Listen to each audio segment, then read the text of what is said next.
Ngasisu mahosagumna mayamgidamakta nungairaba Phunga Wari ama uduna lakjari. Wari asibu ibirakpi Pepe Thokchom. Wari asigi mamingna Sumjitna Rajkumari Warakhiba.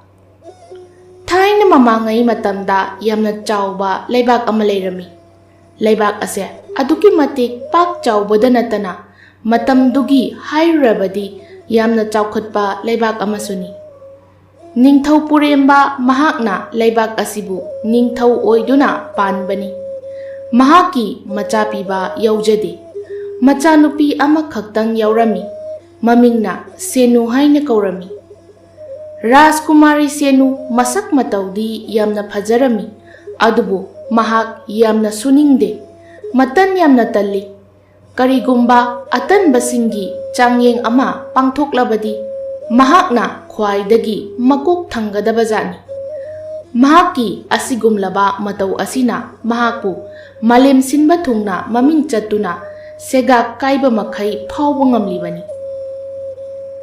Mapa mama oiba anidi mazagi asigumlaba matau asida nongmata wakhaldo leitana leiba ngamjadre.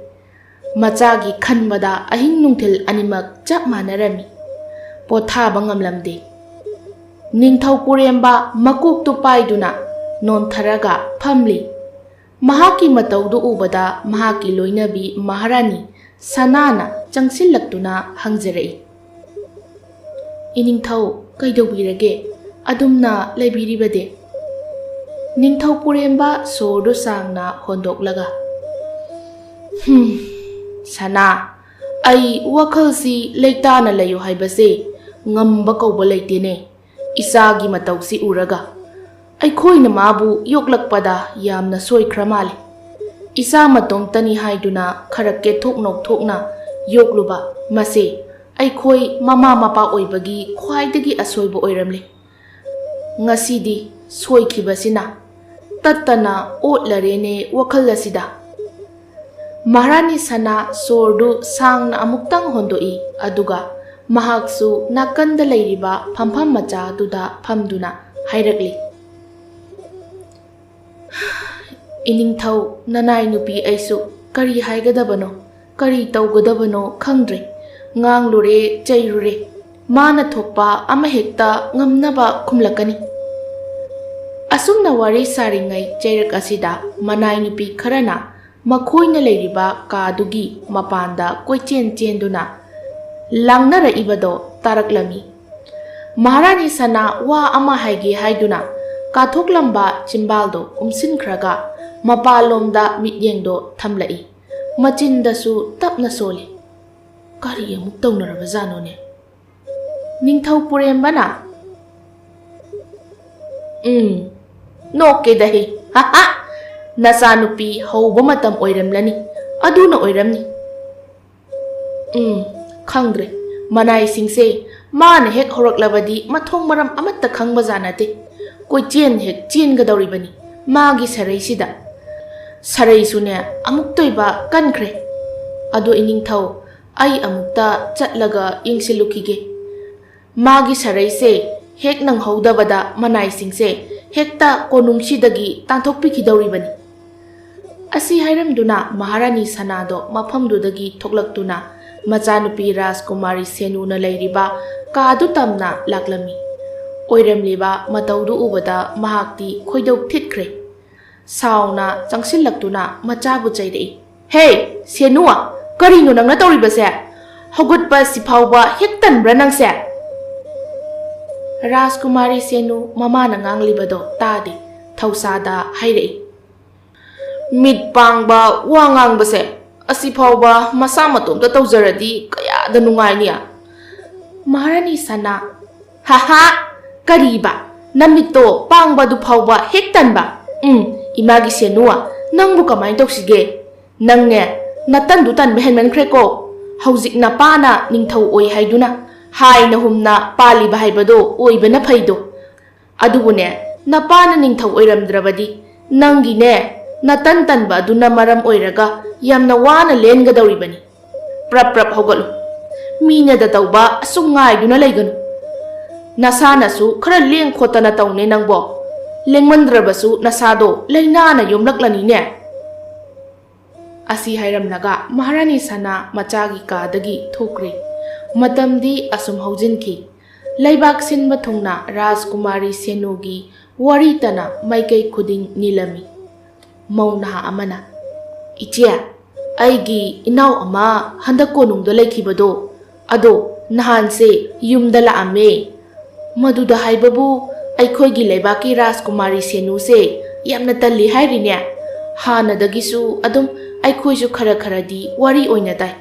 Adubu adu yongna tanba midane haibado aidi khanglude.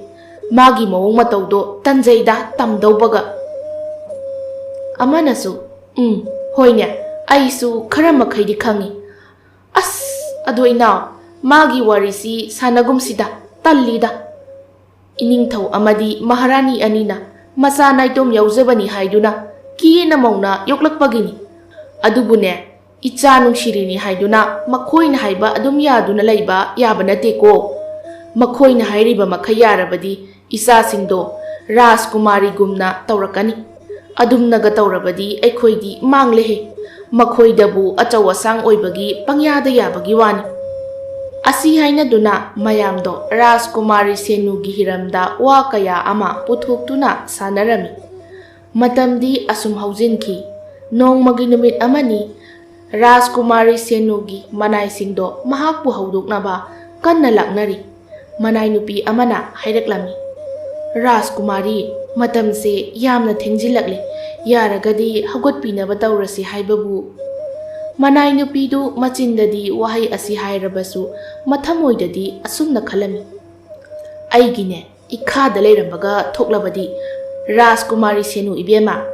Nahakse aina paknam totpadawna suru naikhairaga totkadabani. Adubu nang naraiba phai iningthawgi macha oina poklambagi. Mahakna haijabagi wani Rajkumari Senu machi phawba lenglakte. Matawdo manai nupidu ngaihak yengduna leirami. Asum yenglambadagi amuk hanna hairaklami. Rajkumari ngaihak leirabadi Maharani ima ibemasu laklani. Maduda loisilhaudrabadi. Wahai asi haiba loisinkidre. Rajkumari Senuna yamna tanna hairaklami. Hai, kanano daida chabing nganglido. Nungtigi aina hogatpada kari tawi haibasi khangna adaida nganglido kanana. Manai nupidu hairakliba wadu taraga ngakna yenglami. Tanjaduda khara ahal oirap tawba manai nupi ama hatu chensilaktuna. Rajkumari ngakpigani. Mahak ase ngarangda konung asida changlakpani. Aduna niti niyom singse kaya khangjadaba oibagini. Yani nanai adum tawjarake. Asi haiduna manai nupido prap changsinduna Rajkumari Senuna supliba phaijub ado phat launa chingthokpirami. Aduga amuksu hairaklami. Rajkumari haugatlasi nanai saugachage. Mataudu ubada nauna changlakpa manai nupido masadu thuk lauba phauroklami. Mamito gro otlaga wakhalda asumna khalaklami. As karino asuk yamna tanbasibo masase haugatlaga phamba si phauba. Ngasi ahanba numitsida mitche asuk yamna nara sinadi aigi wana lendawrida. Somdasu khara ahal oibi manai nupiduna Rajkumari Senubu phajana phamhallaba matungda masam manado amu ningthina sembirami. Loirabada phamung mathak aduda adumak manai nupi aduna asengba ising pusilaktuna machin maya amuk sengdokpirami. Ngasaidagi tuminna yengliba manaido amuksu wakhalda lona khalaklami. Immai pema mata manine aibu nauringaisida tokhobana phadawri jala. Asumna machin maya sengba loiraklabada Rajkumari Senu asumna hairaklami. Ta phaijawdu kadomda laikhre. Ma ai haugatkre haibase khangdaba jala. Thunamak ai nakta kauro. Magi mathause hek kawbugum tawi madu. Magi wadu tabada manaido amuksu prap thokiduna phaijawbu kauraga punna changminarei. Phaijawse matam kuinadagi mahaki seba tawduna laklabani.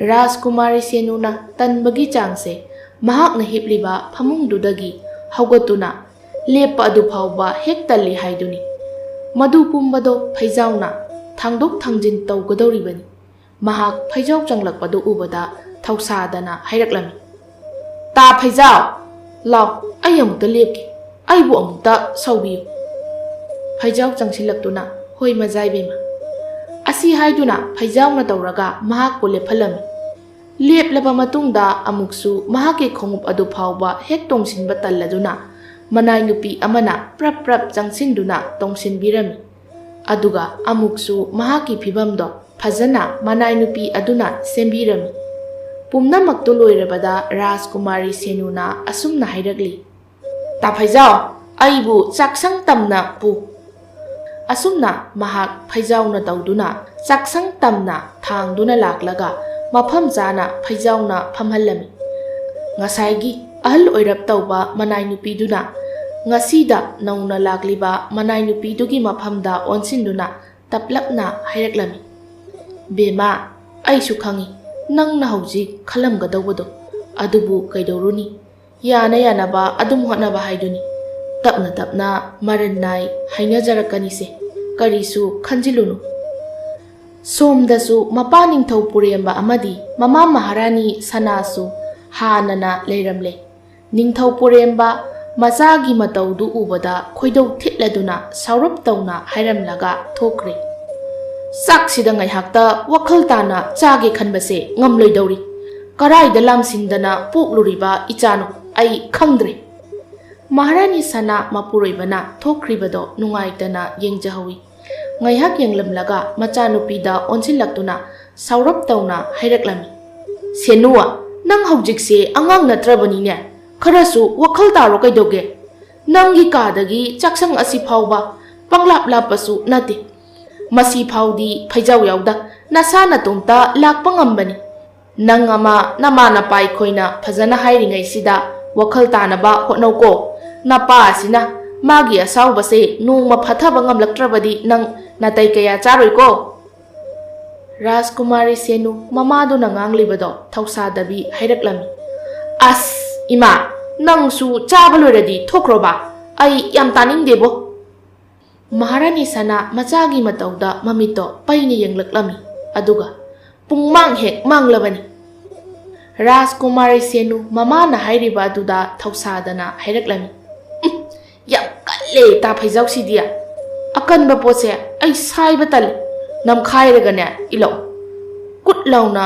yochin khiba yanaba mahaki wadu tabada nakanda leplibi anaubi manai nupi aduna asi haina machinda taplapna solaklami mahakna kalli hairibado atai karisunate chak aduni phaijauna manai nupi duda hairap yenglai mataudu khangladuna manai nupi duna chak ado khara laukhatlaga patra mada haptuna makhutna nam khairami thabak ado tauna tauna su machinda tapna kanasu takhidanaba mawongda solai ngasine sak nang khaibra haibabu aina saunindana senuwa nang oina biri biri hek nam khaigani nate karinu haibanida iningthau amadi maharani imai bema ani sibu khut pandabra haimi machanupi ase khuppaktuna muktang khumjindana thajilladi mikuphara wakhal tarakani asumna matamdi asum haujinki Rajkumari Senugi matausi nongmata ahongba haibado leiramde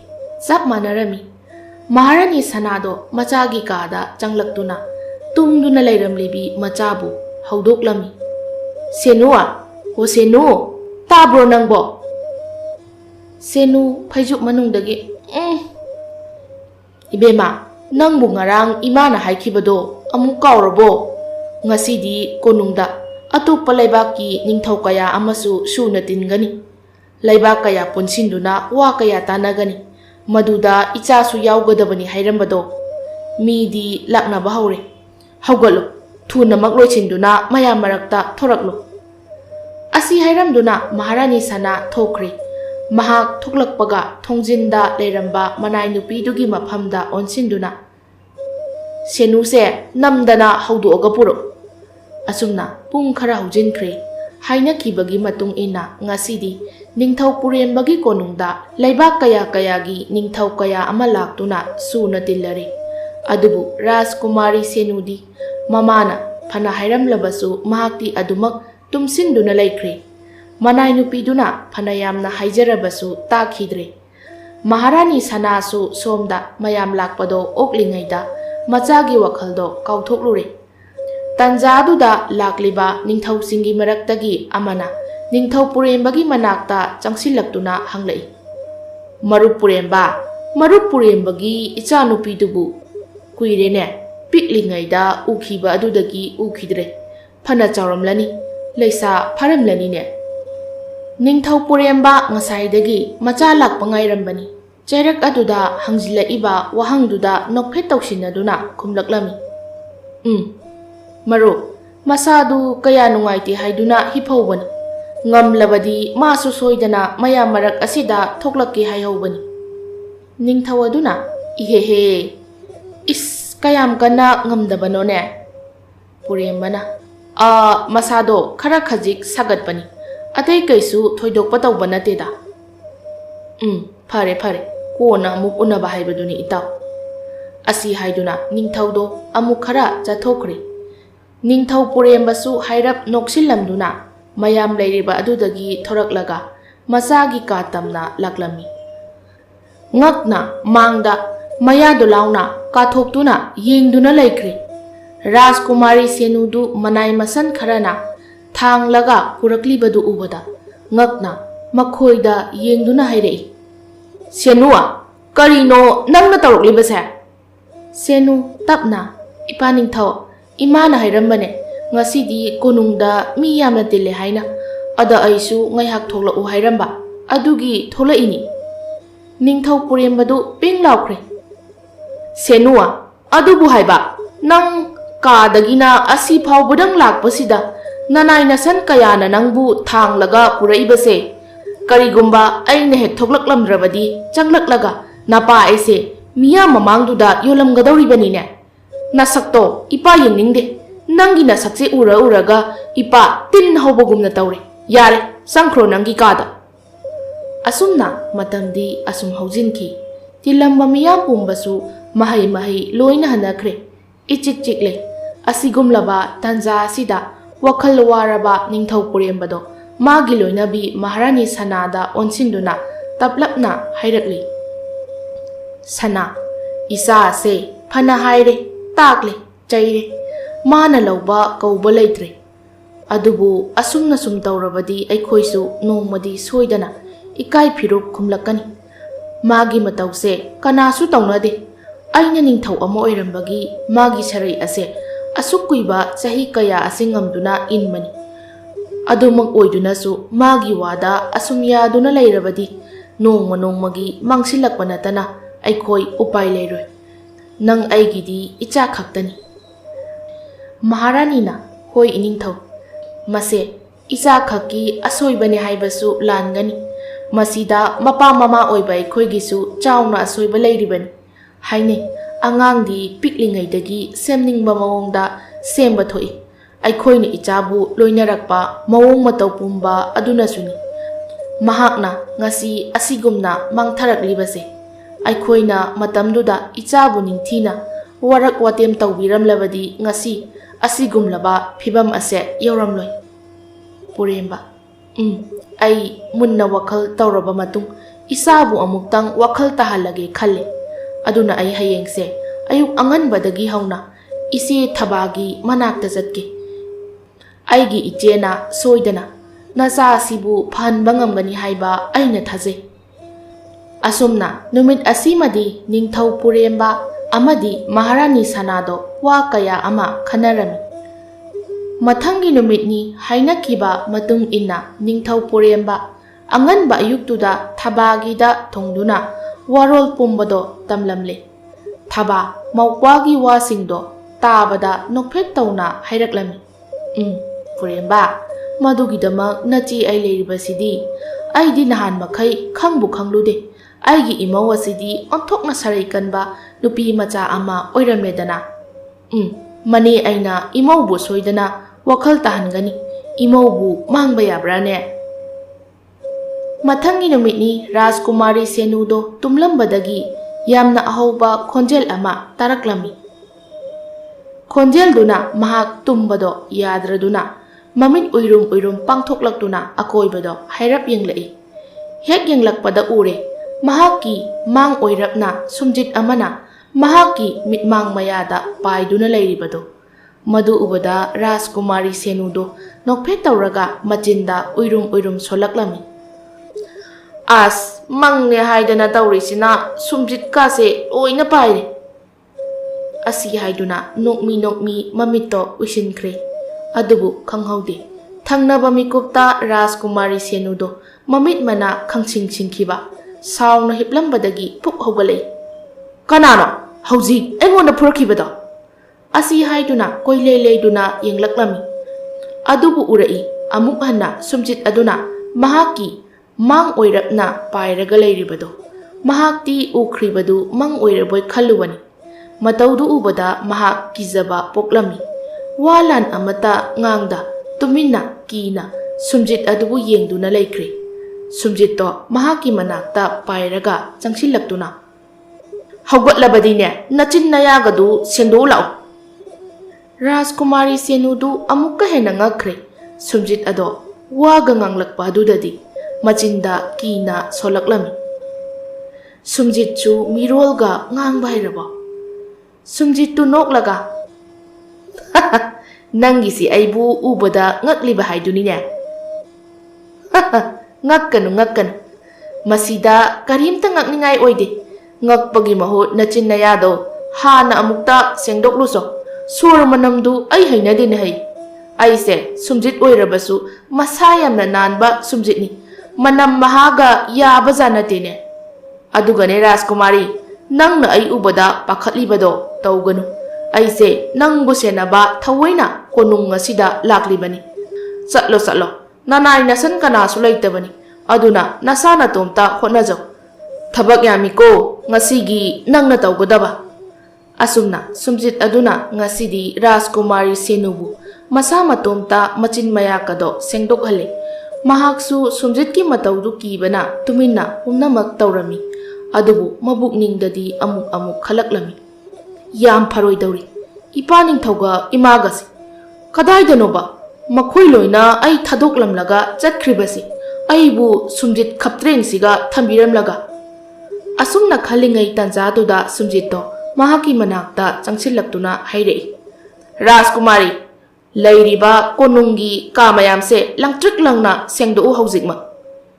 Rajkumari Senu wahaidu tabada lawai satkre. Ha kari haiba ngaiko nangse ai senaba laklibani haikiba natra. Aduga karino nangna aingonda thaudadanaga tawribase. Nang sumjit natra. Sumjit oirabadi sitpa sengba haise nangina thaunatabra. Karigi nangina thau. Wahaido haiba loisinkhidre. Sumjit aduna kadaidagi kamaina tawraga saisillakiba ising no khangde. Masado pungchot hek chotli. Sumjitto amukka suhanna asumna hairaklami. Prap ne hairiba thabaksingse tawge haibra natraga. Handakti Rajkumari Senudo wahai amata hairakhidre. Sumjituna hairakliba wado tapna yamna tanna taroklami. Sumjitusu mahaki matawdo kupna yengduna leirami. Asum yenglambadagi hairei.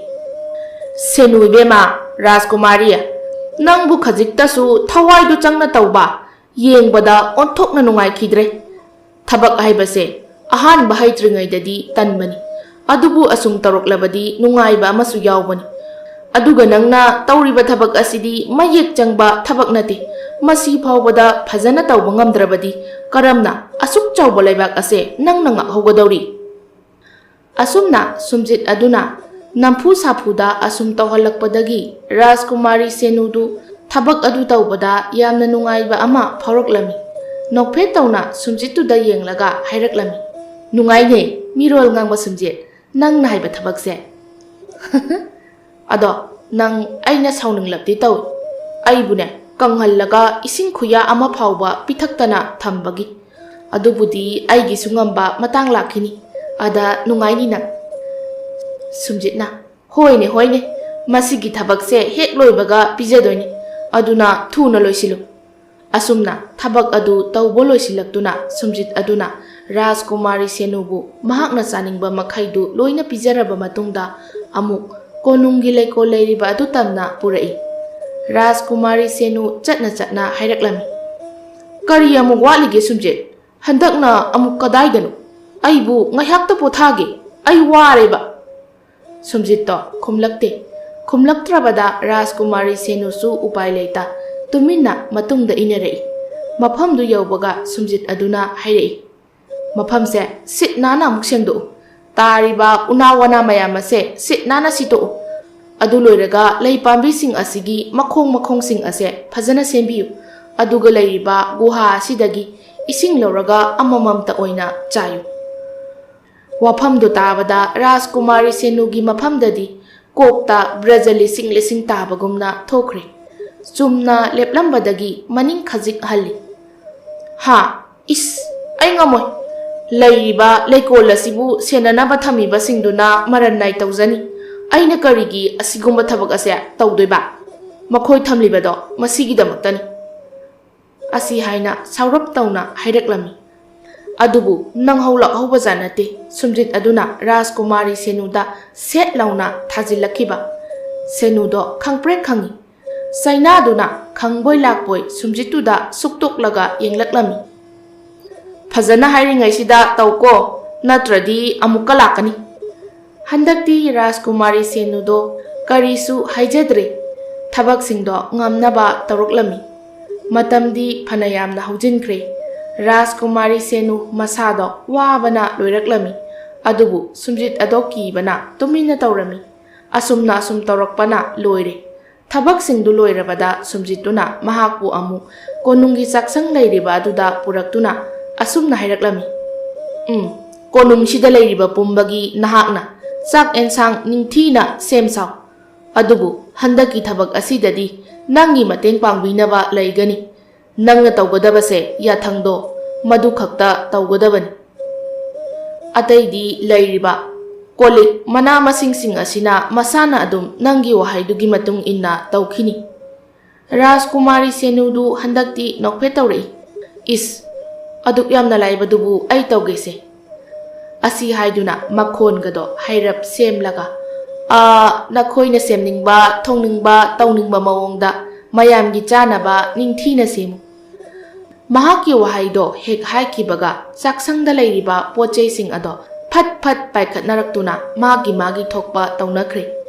madu singdu ngaihak yenglamlaga Rajkumari Senudo ngasai makhai warubagi mahaki kada changduna nungaina tumkhre mikup kharagi matungni Sumjit aduna mahakbu haudoraktuna kari karamba yathangno nangna taw tharamlibase saksangdu sengup sanaba hairamra Rajkumari Senudo mamit mana khangsingi ha Sumjitna hogolo aduga aina sinaba thabakto loisilamko yengluso kari phibamda leiri haibado asumna Sumjit aduna mahakpu haudoraklaga saksangda puraklami adubu Senu oiramliba phibam adu ubada maya omsinni kawkhre saksangdo amuktoiba pumchai hek chairi lawai satkre Sumjit aduna kari tawrakpa haina madudagi mahakna leiriba singduda saksangdo hana phajana sengdokhalaba matungda phajana haiduna mayamgi chana thaknaba ningthina semduna thamkhre pumnamakto loirakpaga mafamduda ningthau poremba amadi maharani sanadagi hauraga konungda leiba miyamdo mahai loina changnaraklami mayamdo Rajkumari Senuna asumna silangduna tawrambaduda thagat wahaitana mafamdo nillari maharani sana machagi manakta changsilaktuna ima khange ichana soidana ngamgani haiba ngasidagi wakhal taroko thabak ama tawbada tanganu tawriba thabakto pukning changna mai pakna hotno mai paklaba kanda phangba nungaibado madu ataiga manadabani Rajkumari Senu tapna hoi ima thabasu changsilaktuna imobu wabrane nani aina khara laknakhre he asumna numit asidagi Rajkumari Senu ꯃꯍꯥꯛꯀꯤ ꯇꯂꯝꯕ ꯄꯨꯝꯕ ꯑꯗꯣ ꯊꯥꯗꯣꯛꯈꯤꯗꯨꯅ ꯌꯥꯝꯅ ꯁꯨꯅꯤꯡ ꯅꯣꯝꯅꯤꯡꯕ ꯍꯥꯏꯅꯤꯡꯕ ꯃꯤꯁꯛ ꯑꯃ ꯑꯣꯏꯈꯤꯔꯝꯃꯤ꯫